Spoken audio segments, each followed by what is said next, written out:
दुनिया के सबसे बड़े केक ड्रेस की वीडियो भी सोशल मीडिया पे वायरल हो चुकी है और ये बेसिकली बर्न स्विट्जरलैंड का कैपिटल है और इधर एक मशहूर बेकरी ने अपनी मशहूरी के लिए केक से एक नया लिबास बनाया। ये एक वेडिंग ड्रेस लग रहा है, देखें मुनीब, और केक से बना जो ये लिबास है दुल्हन ने अपनी शादी की तकरीब में पहना है और लिबास का वसी फ्रॉक नुमा जो हिस्सा है वो मुकम्मल तौर पे केक है, इट्स एडिबल।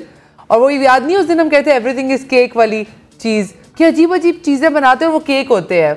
बिल्कुल, और ये केक तो मैं खाना चाहूंगा, ये बहुत मजे का केक होगा और जिस तरीके से स्क्रीन पे देख सकते हैं। और ये मेरे ख्याल से Guinness book of world records में भी जो शामिल हो चुका है। अच्छा, इसका वजन चेक करें नाज़रीन, इसका वजन है 130 किलोग्राम। ये लड़की है या फौजी है जो इसने इतना बड़ा, जो इतना 300 पाउंड वजनी ड्रेस जो है इसने पहना हुआ है, और वो भी केक है।